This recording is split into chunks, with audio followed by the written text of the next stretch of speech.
Okay, welcome everybody to episode 40 of the Academy of Management Review Origin series. Once again, this is the series that takes us behind the scenes of an AMR paper. When we first stepped into our role as AMR and AMR editorial team, we realized that a lot of more junior scholars don't have the perspective of what it takes to write an AMR paper and what goes into the development and the revision of that paper over time. And hence, we launched this series to tell some of the stories behind those journeys. And we're now at episode 40. We've got a lot of stories behind us, but we've got a fantastic paper to discuss today. So we're going to be discussing a paper with a very simple title, but an impactful title. Where do stakeholders come from? And this is a paper by Sharon Alvarez and Sybille Sachs. So Sharon, you want to just start off by telling us a little bit about who you are, where you come from, for those who've been under a rock for the last few years and don't know those details. Yeah, thank you. So yes, thank you very much. Thank you for doing this, and thank you to AMR for doing this. I think this is a very, very important initiative that this particular AMR team has taken on, and kudos to you and thank you for your service. So yeah, my name is Sharon Alvarez. I'm currently the Tom Olafson Chair of Entrepreneurial Studies at the University of Pittsburgh. My identity right now, though, is wrapped up in I'm the incoming AMR president or AOM president. So that is taking quite a bit of my time right now. You know, I'm an old entrepreneurship scholar, and I think that's the only way I can say this. I was in the field. In fact, Greg, I think I tried to hire you when you were a junior scholar, and I was already senior. So this scares me a lot, right? But I was in the field, and I remember I started off in the field of entrepreneurship. I remember people telling me entrepreneurship is where good academics go to die. And I'm glad I ignored that. I'm glad I ignored what people said. And I'm happy to be here with you today. Yeah, Sharon was the lead faculty when I was in the doctoral consortium in the second year of my PhD program. So that was where we first met in Chicago. Sybille, what about you? Give us a little bit of your background. Okay, thank you so much for the invitation, for the possibility also to introduce myself. My story is absolutely different. I'm coming from Switzerland. I'm affiliated with the University of Applied Sciences for Business Administration in Zurich. And I had the opportunity very early in my days to meet people from the business and society community. And that's how my career started, to be engaged in this community and also to be affiliated to stakeholder theory. Stakeholder theory is my main topic. And from the very beginning in my career, I was interested, how can we bring stakeholder theory to the management studies as a topic that is really integrated. So I was invited to a conference, and there I had the opportunity to meet Sharon. And it was a wonderful coincidence that we had this possibility. And it was also my first coincidence to learn more about entrepreneur theory. And I think, well, here we are after many years of work, right, Sharon? Yeah, we met in 2015 and started working on the paper pretty much in 2015. Well, that has been one of the themes that's come out of the Origin series, is that although AMR papers don't have data, and hence you don't need to go through that whole process, they still take a lot of time to write, a lot of time to develop and mature into something that's ultimately publishable. So it doesn't surprise me. But it's also interesting to hear that we've got two people coming from slightly different sort of intellectual groundings or histories. Sharon much more from the entrepreneurship space and Sybille much more from the stakeholder space. And hence we get this paper, which really looks at what happens when we bring the two together and how do we think about where stakeholders come from.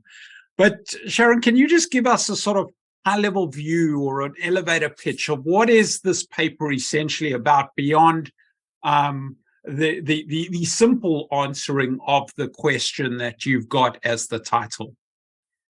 So it's interesting, and we'll go back to, but basically our argument is that new to the world ideas are introduced by human beings, right? And entrepreneurship is about humans creating a new future. It's all about the human condition.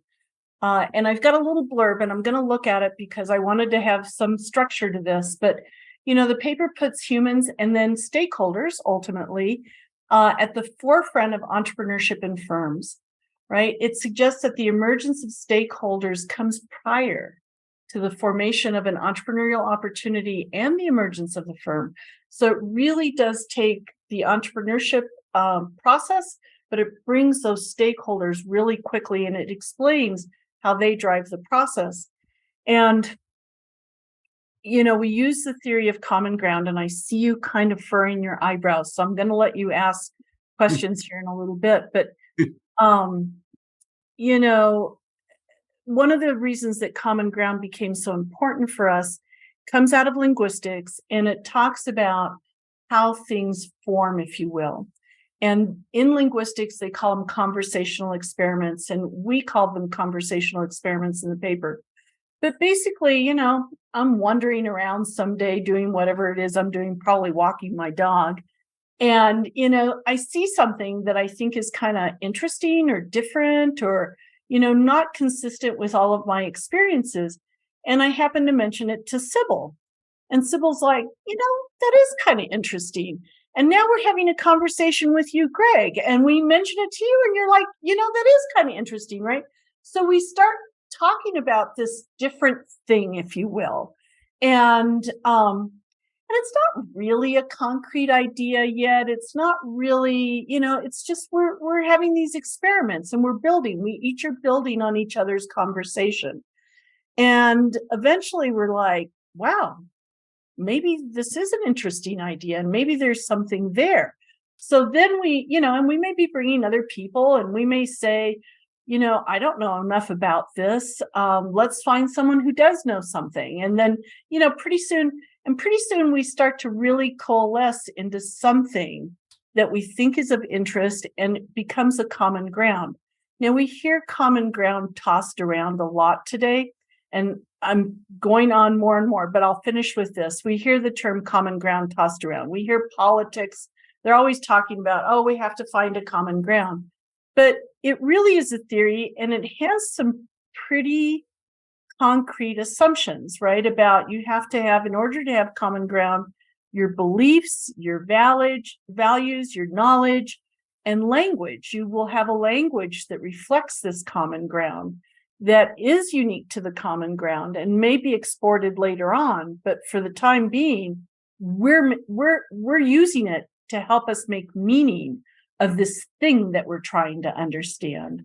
And all of that comes before we even think about entrepreneurial opportunities, before we even think about firms, right? And what we argue in the paper is that as soon as we have invested in each other and the common ground, we have something at stake at this point. And that stake makes us stakeholders. And so these human beings that are stakeholders come prior to everything else that goes on. So it's the concrete or explicit recognition that the earliest phases of entrepreneurship, even before we might think of it as such, do not happen in a vacuum. They happen through conversation, through interaction with others, and those others get or form some kind of stake in what's emerging through this conversational process. And it's what you've done, and what I want to point out is you've taken a theory that exists in another domain or in another literature, and utilized it to explain this thing that entrepreneurial practitioners and others who think more critically about entrepreneurship probably recognize, but don't have the theoretical apparatus or the tools to account for it, and being able to account for it by looking broader than just the entrepreneurship literature and saying, what could we bring from elsewhere that's going to help us unpack and explain this notion of stakeholder formation, stakeholder creation around something that's initially just very ethereal and very, very unclear, and it becomes clearer and clearer and clearer as these stakeholders come on board. Right. And as they talk to each other, right? Yeah. Yeah. So how many times have you had a paper and you're kind of thinking about this and you're thinking about that, but it's when you have a conversation with your colleagues that you start to clarify it, right? You clarify it for yourself, you clarify it for your colleagues help you, help you by saying something, and you're like, oh, okay, hadn't thought about it that way, right? And so it is, the thing that for me, and I will let Sybille jump in here in a second, but the thing for me that has kind of bothered me a little bit about some of the work that's going on in entrepreneurship is it forgets that it's human beings. Entrepreneurs aren't ants, they aren't machines, although it may be artificial intelligence soon, but up until now, right, it isn't trees, it is human beings who are entrepreneurs. And we want to take away how human beings act and say, oh, this is what entrepreneurship is all about, right? Yeah. And it's not. It's about human beings being human beings. So, Sybille, when and where and how did the recognition that this common ground theory, which comes from linguistics, if I'm not mistaken, what was the process behind recognizing, oh, this could really help us explain what's going on here? Did it come in really early and you started from that point, or were you exploring and then discovered? Can you give us a little bit of the backstory to bringing in common ground theory? We had this notion of common ground already in the multi-stakeholder setting when you have to find common ground. So this notion was around, but it was not really grounded in the theory itself. So when Sharon and I really tried to find out what is happening here, as I said, well, we should have a look at common ground theory. So we started to read this book, and this took us several days, right, Sharon, to understand this book, because even though it was written from a linguistic person, it was impossible written. It was nearly not understandable. However, at the end of the day, we really found out that this experimenting through this conversation, this iterating of the idea is so important, and also explains how the people are getting emotional attracted, even to ideas may have no clue what the outcome will be. And this gives us explanation to things that are already stated in entrepreneurship theory and also in stakeholder theory, but we didn't have so far a really sound theoretical explanation. So we really have been excited when we found out that the common ground theory could be of great help here to develop this process and to understand how the stakeholders are emerging, and later on also the entrepreneurial endeavor. Now, Sharon, one of the things you're really good at is taking complex ideas and using metaphors or simple language and explanations to explain them. You did it with Jay in your creation versus discovery paper, and you spoke about climbing Everest. And here you've used a metaphor again to explain the common ground theory. And it's interesting for me to hear from Sybille that it was so complex when you first read about it, because you use a fairly simple metaphor just to set it up, explain it, and make it accessible to all AMR readers. Can you tell us a little bit about that metaphor and the choice to use it, and sort of how you developed the understanding of this common ground theory through this metaphor? So it's interesting because we were right. So the reviewers, they were just like perplexed by this whole common ground thing, right? and Sybille and I were, and as Sybille states, the original word is really very complex. I'm like, for people in linguistics, this is very complex to read, right? And it was the editors actually, because I forget, we had written something that was theoretically almost straight out, and the editors said, well, when I go hiking with my friends, all we do is argue. You should, and Sybille and I were like, that's precisely the point. The point that you can argue and come to some kind of an agreement means you have to have common ground. And so we just said, we're taking that and we're running with it, right? And because you can't even argue with somebody, right? So if we had a Martian that came down to Earth, we have so little common ground with that Martian, we couldn't communicate with that Martian, right? You have to have common ground to even be able to talk to somebody. And then what we love about the conversational experimentation that goes on, right? That's where you're negotiating. That's where the negotiations are going on. And you're negotiating values, you're negotiating knowledge, you're negotiating beliefs. And you may come up with a totally, chat GPT or Facebook or Bitcoin, right? You may come up with totally new words, but they're a result of that negotiation. So talk to me a little bit about the target audience for this paper, because clearly you're coming from slightly different or adjacent disciplinary and intellectual spaces, and it's clearly incorporating both the stakeholder perspective, but also an entrepreneurial perspective, but then also this linguistic perspective. So who do you each see as the primary set of readers, and then who sort of waterfalls down from that as you think about other people who might benefit from reading the paper? Sybille, shall we start with you? Just get your take. And often authors have a slightly different take on who's going to appreciate this paper the most. Yes, I think the interesting thing is that for me, of course, the stakeholder community is forefront. And, we have two assumptions in forefront, which is not so common. The first one is about how do stakeholders emerge? Where are they coming from? Normally, we are talking about stakeholder already established.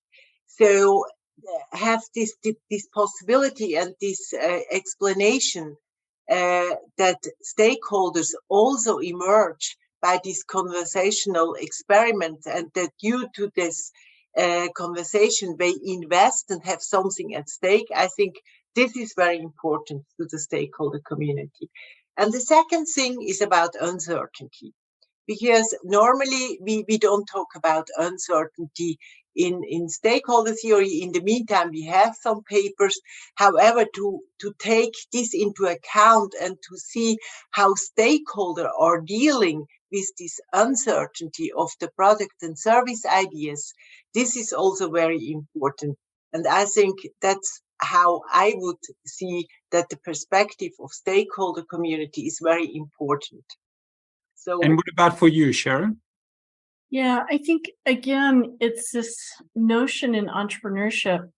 And I don't know if you're aware, we had a dialogue exchange with some economists on this paper. And they were like, oh, you missed the point. It's the entrepreneur, that organizes the firm and leads the firm. And we're like, no, we think you missed the point. It's human beings that have to have some kind of buy-in before you even begin to talk about a firm.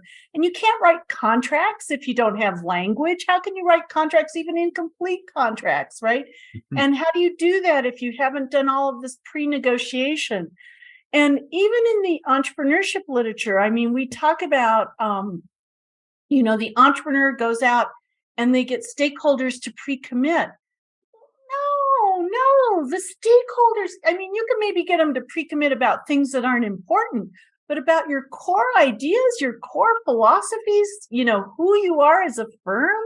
No, the stakeholders are part of it from the beginning. They're the ones who help you negotiate all this stuff. But I think, again, it's the stakeholder piece, it's the entrepreneurship piece. And Sybille and I were talking about this a little bit. We have implications for theory of the firm and how a firm gets organized in this. Now, most of those people are economists, so I doubt that they'll agree with us on any of this. But, this has huge implications for all of the pre-negotiation, for how these firms emerge. And firms do emerge. It isn't. That's what bothers me so much about sort of this, we're going to put a firm together. By the time you get to that point, a lot of things have been worked out, right? And then you have to exploit. And the firm help is one way that helps you exploit entrepreneurial opportunities, ideas, whatever you want to call them. But a lot of work, that's not the genesis of entrepreneurship. Entrepreneurship happens way before you get to that point. So the thing that struck me in reading the paper is really you can apply the thinking and the logic and the sort of the mechanisms at play in this sort of conversational experimentation to it's certainly salient or relevant for firms, but you could apply it to almost anything where individuals need to coalesce under conditions of some level of uncertainty, whether it's writing a research paper or engaging in a research project, as we've alluded to, starting an NGO, launching a new program at your university. All of these kinds of things necessitates stakeholders to ultimately buy in. But before they've bought in, you need this sort of emergence of who those potential stakeholders are. So I could see it, stretching into all sorts of different areas where people come to this recognition that people are at the forefront of all these new things that happen. They happen under conditions of uncertainty. And under those conditions, this idea of conversational experimentation has major implications. So you've alluded to the fact that this started at a conference. Can you tell us just a little bit about what that conference was about and how the two of you in particular connected? And the reason this is important is because a lot of junior scholars are going to conferences all the time, and I sense that there is a little bit of uncertainty or lack of sort of understanding about how to forge relationships that might ultimately lead to impactful papers like this one. So I'd love to know the story behind this paper. The conference was a really small conference, and it was people coming from stakeholder theory and strategy theory. And the question was about is stakeholder theory at crossroad, and how is it at crossroad? So for me, it was a very important conference, and I was very glad that I could take part of it. And we had this discussion over there. And, all of a sudden, you realize somebody from a very new perspective. And that happened to me with Sharon. I met her earlier on other conference, but never had a close conversation. But she seems to have similar questions than I do, even though she was coming from a completely different field, because she was really at this time inclined to ask about stakeholder enrollment. And so the question was, are these stakeholders really already around, right, if they are enrolled?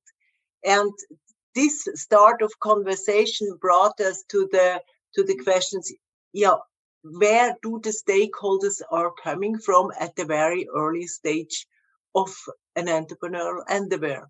And with that, starting this conversation, we couldn't stop, even not after Science Park. And I think that was the story. Being curious, being engaged. We had conversational experiments. But you likely have, you're well known in the field. You've got some seminal papers in the entrepreneurship field. So you go to conferences regularly. You likely have people all the time sort of trying to forge relationships to potentially write with you. How do you distinguish between conversational experiments with others at conferences that are actually going to be valuable versus those that you need to sidestep or you just feel are going nowhere? Is there any kind of sense you could give us of what makes something sort of productive in those initial meeting stages? Yeah, it's interesting. So the conversational experiment has to be interesting to me, right? And I have to get buy-in. I have to become emotionally attached to the experiment. Like there's lots of interesting things, but when I told Sybille, I said there's no explanation in the stakeholder literature on how stakeholders are given. In the stakeholder literature, stakeholders are given. And then once they're given, you go off and do whatever. Yet stakeholders are extremely important to the entrepreneurial process. And there just weren't any conversations going on necessarily about that. And, and Sybille agreed and she was intellectually, there's nothing like intellectual curiosity, right?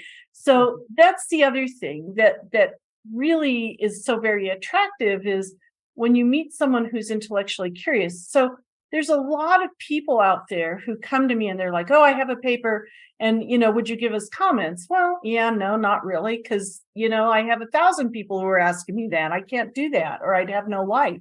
Forget a career. I wouldn't have a life. But it's different when it's a question and you're formulating a question and it's an interesting question. And I don't want to know how to test it. And I don't want to know if we can gather data on it, because that comes way down the line. For me, it's like, is this interesting? Is this something that intellectually challenges me? Is this an intellectual curiosity that we don't have an answer for?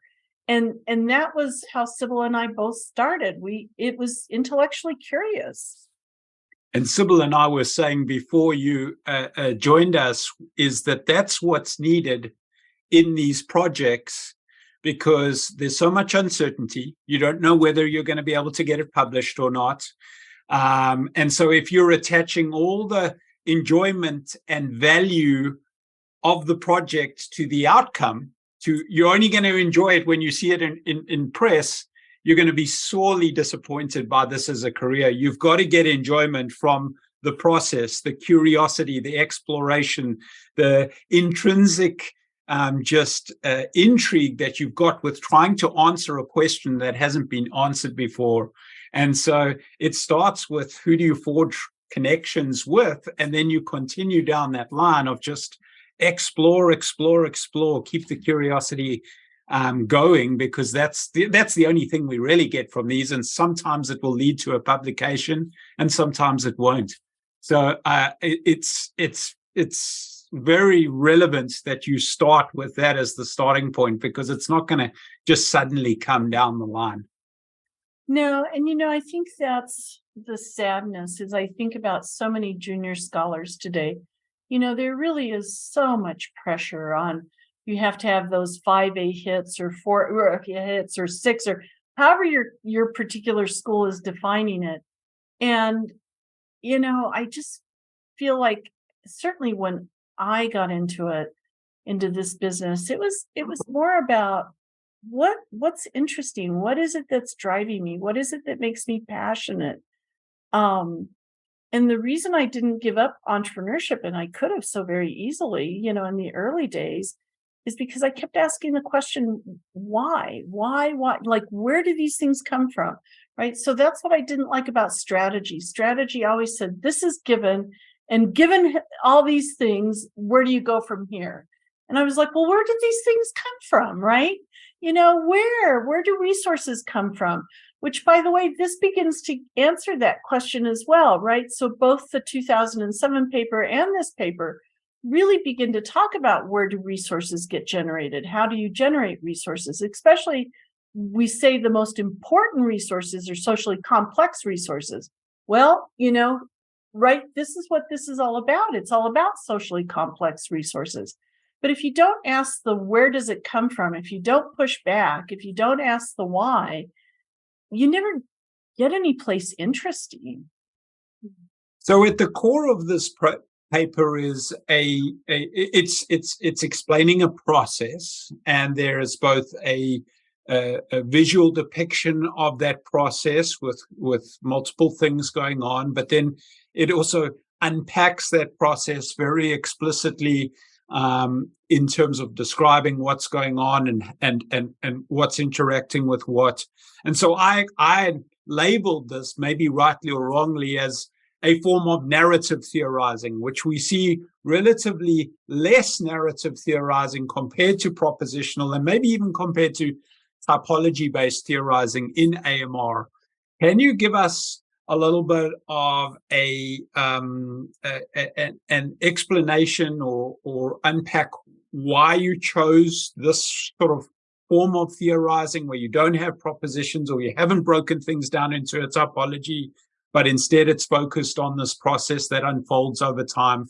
Number one, why you did that, and then number two, what were some of the challenges that came from trying to broach this in that way, and ultimately then how did you overcome those challenges? And I'd love to get both your take on this. Just as a little bit of background, we've just run an idea development workshop, and this was one of the big questions. How do you do this? What are exemplar papers we can find for doing more narrative theorizing? And we didn't have as stronger or as solid answers as we would have wanted. So seeing this paper in press doing this narrative form of theorizing was really very, very relevant to the conversations we've just had. So I'd love to know, why choose it? What were some of the challenges, and how did you overcome some of those challenges? I'm going to turn this over to Sybille first. Yes, I think we never started this paper with the idea this is a narrative-based paper, or we will develop a process model. But since we had this conversation, we realized that it's really phase after phase developing, and there are some points which it can fall back because the idea is not strong enough, the stakeholders are not engaged enough. Same happens to authors in a paper, right?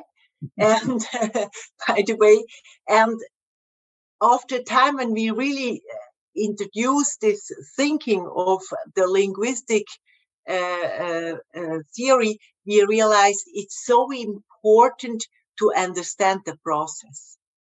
And with understanding the process, it was quite clear that we have to rely on narrative-based theorizing, because proposition not really helps you in this way, and the typology actually would be too early. I mean, we have a distinction at the end of different kind of entrepreneurial endeavors, but it's not already in a state that we really can build a typology on that. That would be future research, actually. But with this very original idea, where do the stakeholders and entrepreneurial endeavor emerges? At the end, it's quite obvious it has to be a process. But we had to find it out, and it was quite a fight to find it out, right, Sharon? Well, so I'm horrible at models, right? It's just like, oh my God, I agreed. I was like, okay, I know we need a model, but this is like, I'm so bad at this. And Sybille is so great. And I actually think that's just sort of your background. Sybille was able to take these complex things, and then we iterated backwards and forwards, and it clarified it for our reviewers as well, right? I think one of the reviewers suggested it. I don't think, did we have a process model? I'm not sure we had the model in the early stages. In the early stages, we didn't have it, but it was suggested by one of the reviewers. Yeah. And I will say it will mean your paper gets more cited, because it's more, it's easier to cognitively process. And so you can see the big picture and you don't need to read 12 pages of text to understand what's going on. So I think it's incredibly valuable, although you would want everyone to read everything. They might not do it, but oh well, yes, of course, that possibility. But I tell you, Sybille was a champion because she would put the models together and I'd look at them and I'd be like, and she'd be like, okay, what are you thinking, Sharon? And I'm like, I'm not sure I can even read this, right? And so we would go through it and maybe that's the strength of the model, right? So Sybille would propose, and me, who's like slow at this, a slow learner at this, would be like, okay, does this make sense to me? And then if I got to yes, we knew it would make sense to the dog, right? Because if it made sense to me, it makes sense to the dogs, right? So but we knew, right, again, and it was a great recommendation, and we're really grateful to the reviewer that recommended that to us because it really was what the paper needed.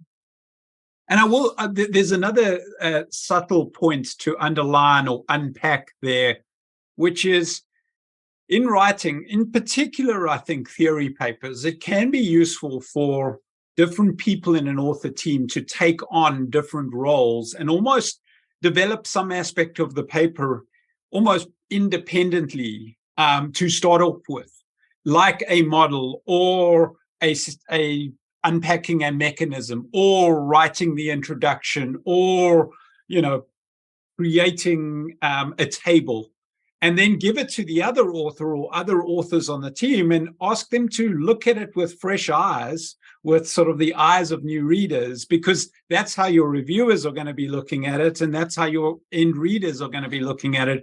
And if they can't grasp it, understand it, appreciate what's being conveyed, then it's probably not doing its job.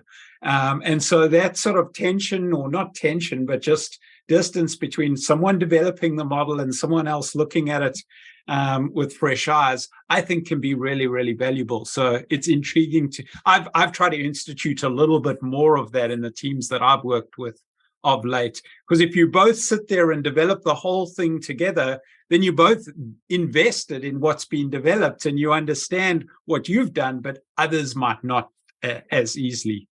Because you're both invested in the common ground, right? Beliefs, values, language, right? Knowledge.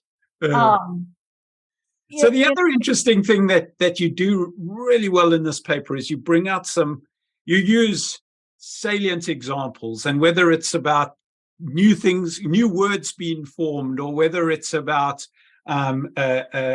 things evolving over time and different stakeholders coming on at different points, and how did you manage to find examples that work so well and yet are also so common that you don't need to explain what Airbnb is or what Apple is or what Facebook is? Can you just talk to us a little bit about the process of using examples, where you found them, and how that sort of allowed you to further develop the paper over time? So it's interesting because the reviewers kept pushing us for examples, but I grew up in a world where real theorizing didn't use examples, right? And so I was like, no, this is a real theory paper. And they kept pushing us. And it wasn't until the editors said to us, we want examples, right? And once the editors said that, I certainly was, okay, I know what it's like to be an editor. And once the editor speaks, you do what that editor asks you to do, right? So I'm like, okay, this is good. But then, that was the thing, all these examples, and I'll be curious, to hear Sybille's take. We've never really kind of talked about how we came up with them. But all of these things, like you said, are so commonplace. And I guess the thing that's good about a good theory is it helps explain the phenomena. And so I think we really felt like we could take anything that was out there that was commonplace, and that our theory would be strong enough to explain it. And even though we were doing this ex post as opposed to ex ante, we did put some thought into the examples, but we wanted examples of big things that were out there that had been entrepreneurial within our lifetimes. And then we went back and we really dug into the genesis of these things. And sure enough, our theory of common ground could explain it. And so, I'll turn it over to you, Sybille, but that's kind of how I remember it. That I once again fought hard. No, I think it's, as you said, when we had this release by the editor, it was quite clear. And it was from the very beginning, it was obvious to us we have to find the example. We don't have to explain the examples because the example are there for illustration and nothing else. So we really started to play around with this very famous example everybody is knowing, and looked how we could introduce the theory to make the narrative out of these examples. And it was easy, as Sharon said, because each example we took was easy to adapt, right? Yeah, so, once we went back and really looked at the origins, we're like, yeah. And so that actually empirically, in some ways, really made us feel good because our theory helped us explain the origins of these things. And of course, who doesn't love Steve Jobs in entrepreneurship, right? I mean, but he's still to this day is one of my heroes. So, we talked about Steve Jobs and some of the language and how he and Wozniak came together and again, talk about common ground, right? What's interesting in what you've said, and I think is relevant for people writing theory papers, is you actually had the theory developed first, and then you inserted the examples to make the paper a little bit more interesting, a little bit more readable, to offer some concrete perspective on what are you saying in this theory. I think the mistake that some writers of conceptual papers can sometimes make is they've got a vague idea of what their theory is about. They find the example and want to lean into the example as evidence or as the argument that the theory exists. And that falls down in an AMR paper. So have the theory developed, have it mapped out, have it, whether it's if you're doing propositional theory, the logic for the and the argument for the proposition, if it's narrative, what the process looks like, and then insert the examples as opposed to trying to use the examples to theorize. So I think that's interesting in terms of the ordering effect of inserting your examples into the paper. And I think that is an important thing. From the beginning, everything that we were looking at, which was both the strength and the challenge of the paper, right? Everything that we were looking at was theory. It was stakeholder theory, it was entrepreneurship theory, it was common ground theory. Everything was theory, and we were trying to bring it together. That's the strength of the paper. The weakness is that's incredibly difficult to do, right? And we would have continued to confuse everybody, I think, had we not been able to go back and put the examples in. That's what helped us clarify the theory. But you're right, that's the strength, is when you are clear on your theory. At least Sybille and I were clear. Nobody else seemed to be clear.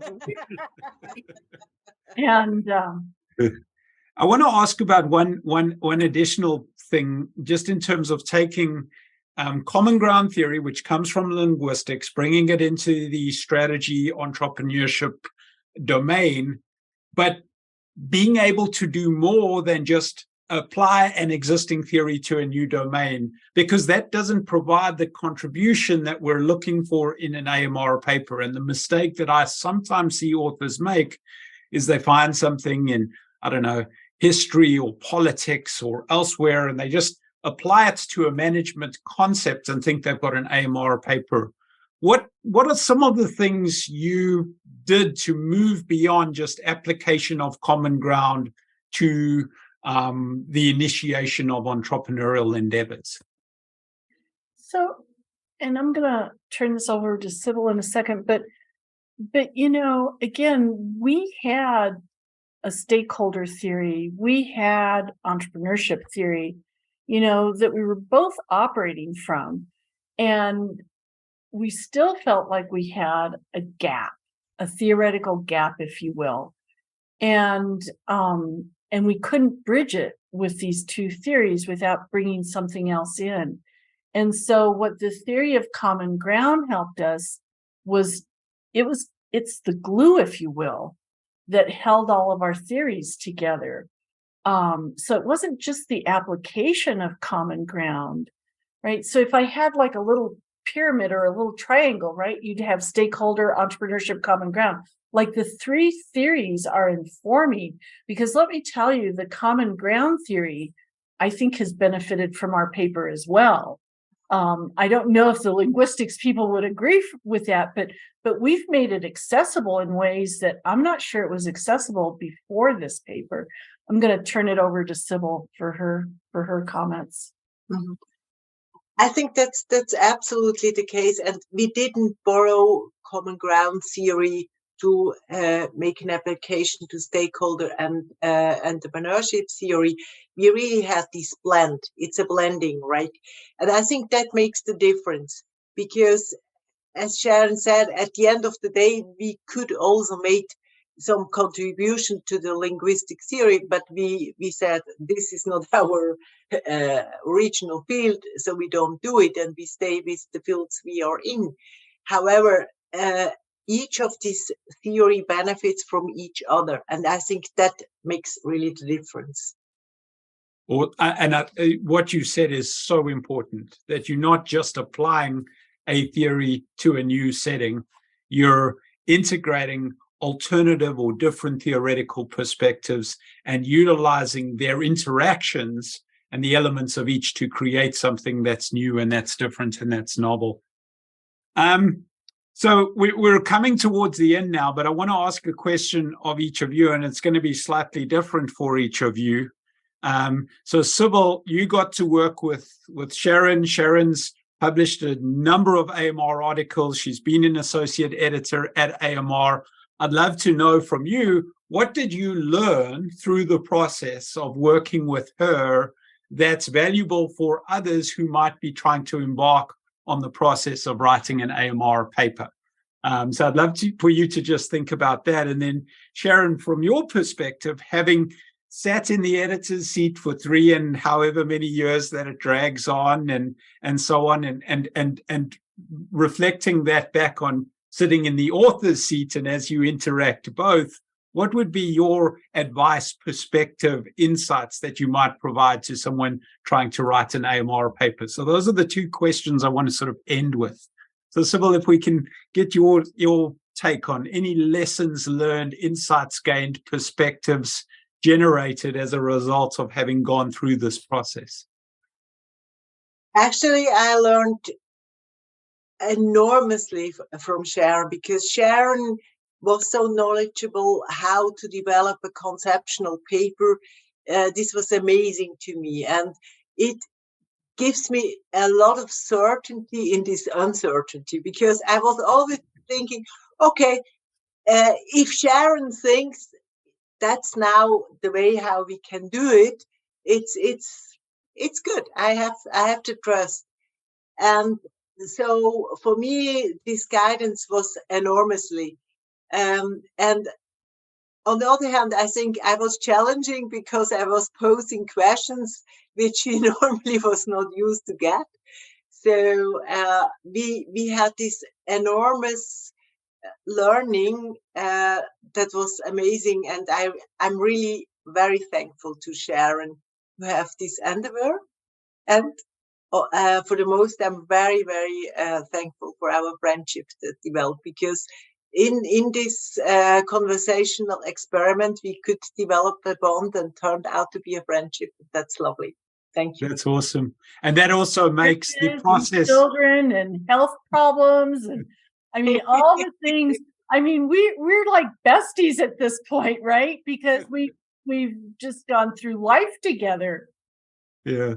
And forming that kind of connection, Sybille and I were talking about earlier too, that you actually like your co-authors and you enjoy working with each other makes the process that much better, because if all you're going to do, again, is rely on the outcome for any form of gratification or satisfaction, you're probably going to be disappointed. So it's good to hear that friendship emerged.